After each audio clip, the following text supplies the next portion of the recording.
BJP ರಾಜ್ಯಾಧ್ಯಕ್ಷ Vijendra versus CM ಕಾನೂನು ಸಲಹೆಗಾರ ಪೊನ್ನಣ್ಣ ವಾಕ್ ಸಮರ ಜೋರಾಗಿದೆ. ವಿಜೇಂದ್ರ ಸಿದ್ದರಾಮಯ್ಯನವರ ಬಗ್ಗೆ ಮಾತನಾಡಿದ್ದಾರೆ, ಪೊನ್ನಣ್ಣ ವಿಜೇಂದ್ರ ಬಗ್ಗೆ ಮಾತನಾಡಿದ್ದಾರೆ. ಏನೇನು ಮಾತಾಡಿದ್ದಾರೆ ನೋಡೋಣ. ಮೈಸೂರಿನ ಮೂಡ ಪ್ರಕರಣದಲ್ಲಿ ಸಾಮಾಜಿಕ ಕಾರ್ಯಕರ್ತ ಸ್ನೇಹಮಯಿ ಕೃಷ್ಣ ಅವರು ರಾಜ್ಯ ಉಚ್ಚ ನ್ಯಾಯಾಲಯದಲ್ಲಿ ಏನು ಈ ಸಂಪೂರ್ಣ ಪ್ರಕರಣವನ್ನು ಸಿಬಿಐ ತನಿಖೆಗೆ ವಹಿಸಬೇಕು ಅನ್ನುವ ಅರ್ಜಿಯನ್ನು ಅವರು ಹಾಕಿದ್ರು. ಆ ಅರ್ಜಿಯನ್ನು ಮಾನ್ಯ ರಾಜ್ಯ ಉಚ್ಚ ನ್ಯಾಯಾಲಯ ತಿರಸ್ಕರಿಸಿದ್ದಾರೆ. ಸಿಬಿಐ ತನಿಖೆ ಕೋರಿರ್ತಕ್ಕಂಥ ಅರ್ಜಿಯನ್ನು ತಿರಸ್ಕರಿಸಿದ್ದಾರೆ. ಅದರ ಅರ್ಥ ಮುಖ್ಯಮಂತ್ರಿ ಸಿದ್ದರಾಮಯ್ಯನವರು ನಿರಪರಾಧಿ ಅಂತ ಹೈಕೋರ್ಟ್ ಹೇಳಿಲ್ಲ.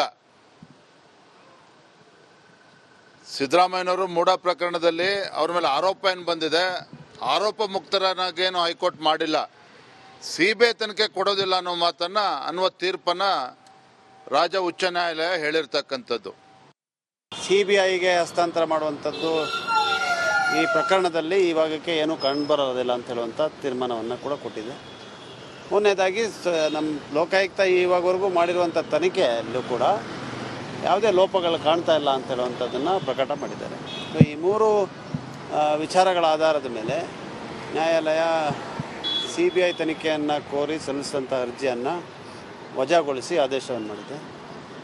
ಬಹುಶಃ ಮುಂದಿನ ದಿನಗಳಲ್ಲಿ ಅದರ ಪ್ರತಿ ಸಿಕ್ಕಿದ ನಂತರ ಬೇರೆ ವಿಚಾರಗಳ ಬಗ್ಗೆ ಪ್ರತಿಕ್ರಿಯೆ ನೀಡಬೇಕು. ನೆಕ್ಸ್ಟ್ ಪ್ರೊಸೀಜರ್ಗೆ ಮತ್ತು ನಿಮ್ಮ ಕಾನೂನು ಹೋರಾಟಕ್ಕೆ ಇದು ಮೆಟ್ಲಾಗ್ಬೋದು ಅಂತ, ಯಾಕಂದರೆ ಇಡಿ ಮಟ್ಟವು ಕೋರ್ಟಲ್ಲಿದೆ ಸರ್. ಹೌದು, ಈಗ ಇಡಿ ಅವರು ಕೊಟ್ಟಿದ್ದಂಥ 2 ನೋಟಿಸ್ಗಳು ಕೂಡ ಕೋರ್ಟ್ನಲ್ಲೇ ಇದೆ. ಅದು ಒಂದು ಈಗಾಗಲೇ ನ್ಯಾಯಾಲಯ ರದ್ದು ಮಾಡಿದೆ ನೋಟಿಸನ್ನು.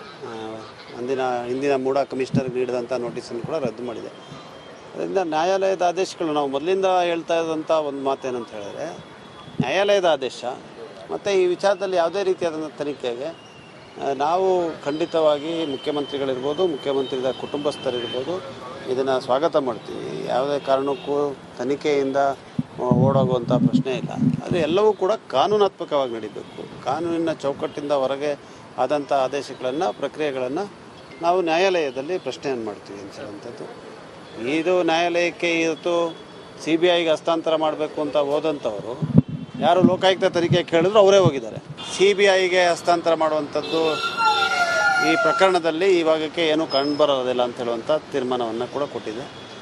ಮೊನ್ನೆದಾಗಿ ನಮ್ಮ ಲೋಕಾಯುಕ್ತ ಬರ್ತಾ ಇಲ್ಲ, ಯಾರು ಬರ್ತಾ ಇರೋರೆಲ್ಲ ಚುನಾವಣೆಯಲ್ಲಿ ಸೋಲ್ ಅನುಭವಿಸ್ತಾರೋ ಒಂದು 3-4 ಜನ ಜೊತೆಗೆ ಸೇರ್ಕೊಂಡಿದ್ದಾರೆ. ಬಿಟ್ಟರೆ ಒಬ್ಬ ಕೂಡ ನಾಯಕ ಇವತ್ತು ಒಬ್ಬ BS ಯಡಿಯೂರಪ್ಪನವ್ರ ಬೆಂಬಲಕ್ಕಿಲ್ಲ. ಸೊ ಅದರಿಂದ ಅದ್ರ ಬಗ್ಗೆ ವಿಜೇಂದ್ರ ಗಮನ ಹರಿಸಲಿ. ಬೇರೆಯವ್ರಿಗೆ ಕೈ ಬೆರಳು ತೋರಿಸುವಾಗ 4 ಬೆರಳು ಅವ್ರ ಕಡೆ ತೋರಿಸ್ತದೆ ಅಂತ ಹೇಳೋದು ಬರ್ತಿದ್ದಾರೆ.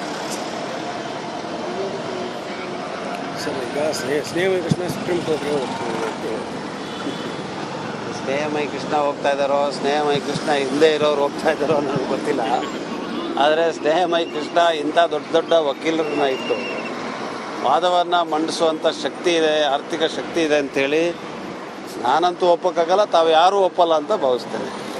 ಅದರಿಂದ ಇದು ರಾಜಕೀಯ. ಅವ್ರು ಯಾರೂ ಕೂಡ ನ್ಯಾಯಬದ್ಧವಾಗಿ ನಡ್ಕೊತಾ ಇಲ್ಲ. ಸರ್ಕಾರನ ಅಸ್ಥಿರಗೊಳಿಸಬೇಕು ಅಂತ ಹೇಳುವಂಥ ಪ್ರಯತ್ನ ನಡೀತಾ ಇದೆ. ಅದು ಜನರ ಬೆಂಬಲದಿಂದ ಮತ್ತು ಕಾನೂನಿನ ಬೆಂಬಲದಿಂದ ವಿಫಲವಾಗ್ತಾ ಇದೆ. ಯಾರು ಇರ್ಬೋದು ಅಂತ ಅನ್ಸುತ್ತೆ ಸರ್? ಪ್ರಮುಖ ಅಲ್ಲ, ಎಲ್ಲ ಭಾಳಷ್ಟು ಜನ ಇರ್ತಾರೆ.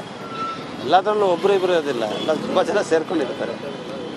ಎನಿಮಿ ಇಸ್ ಮೈ ಫ್ರೆಂಡ್ ಅಂತಾರಲ್ಲ ರಾಜಕೀಯದಲ್ಲ, ಹಂಗೆ ರಾಜಕೀಯ ಶತ್ರುಗಳೆಲ್ಲ ನನ್ನ ಸ್ನೇಹಿತರು ಅಂತ.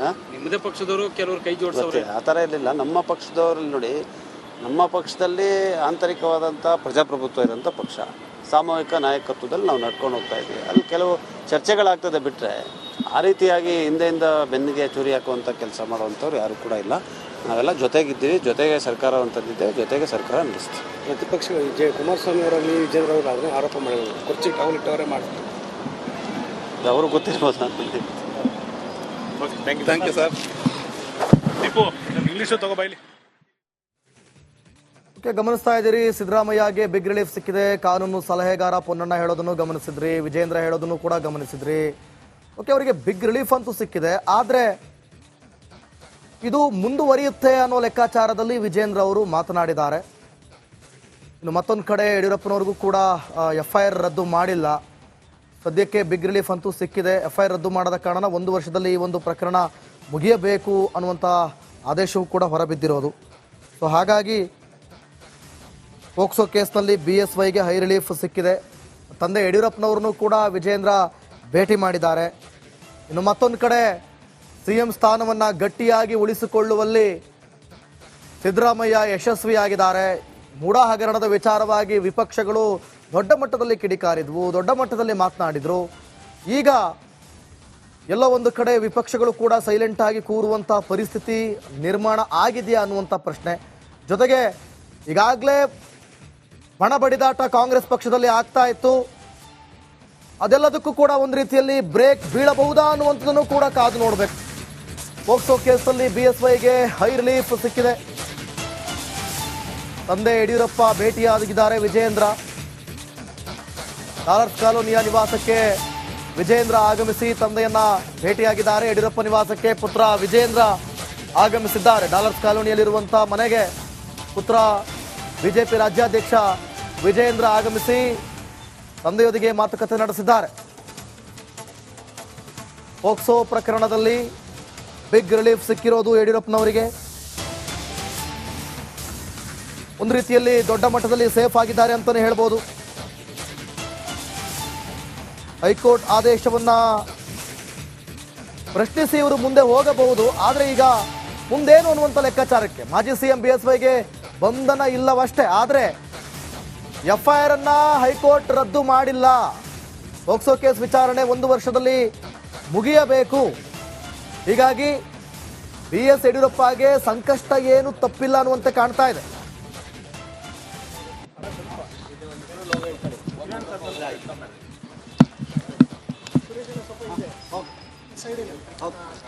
ಸುಮಣ್ಣ,